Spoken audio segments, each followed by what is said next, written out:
नमस्कार. आज आपण आलेलो आहोत मुंबईमध्ये आझाद मैदानामध्ये.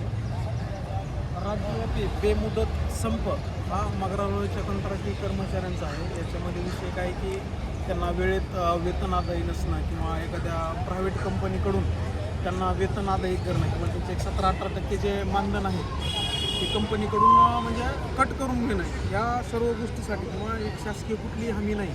त्याच्यामध्ये काय होतं की बाबा आपण नोकरी करत असताना म्हणजे मला एक इन्शुरन्स पाहिजे किंवा माझ्या कुटुंबासाठी काहीतरी सिक्युरिटी पाहिजे. समजा माझंच काही म्हणजे माझ्या जीवाबद्दल काय झालं तर अशा ठाम भूमिकेमध्ये आज आपण बघतोय पूर्णतः महाराष्ट्रामधून नरेगा कर्मचारी पूर्ण कंत्राटी म्हणजे याच्यामध्ये प्रोग्राम मॅनेजर असतील, MIS कोऑर्डिनेटर असतील, APO असतील, CDO असतील आणि पालकतांत्रिक अधिकारी असतील.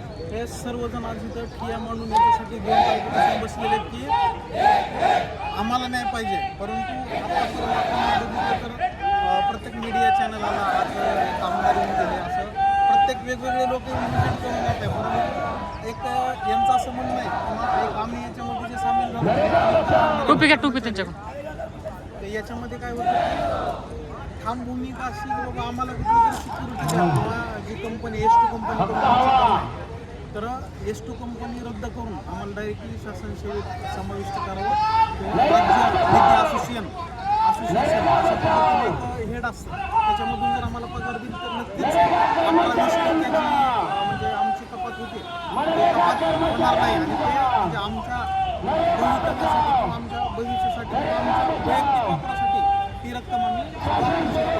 आपण बघतोय हे पूर्णतः गर्दी आहे. पूर्ण म्हणजे महाराष्ट्रामधून हे आलेले सर्व कर्मचारी पूर्ण म्हणजे खाण्याची सोय नाही, पिण्याची सोय नाही, तरी पण एक माझ्या भविष्यासाठी किंवा माझ्या मुलाबाळाचे असतील किंवा माझ्या आरोग्यासाठी असतील तर हे सर्व कर्मचारी आलेले आहेत. आपण म्हणजे यांना नक्कीच याच्या थ्रू तरी आपण पाठिंबा देऊ शकतो की बाबा मी तिथपर्यंत जाऊ शकत नाही, परंतु हे म्हणजे अशा जी प्रकारचे सोशल मीडियाद्वारे एक न्यूज येत आहेत त्याला तरी आपण म्हणजे सपोर्ट करू. नक्कीच आमदारापासून मंत्रालयाची वाटचाल आपल्या या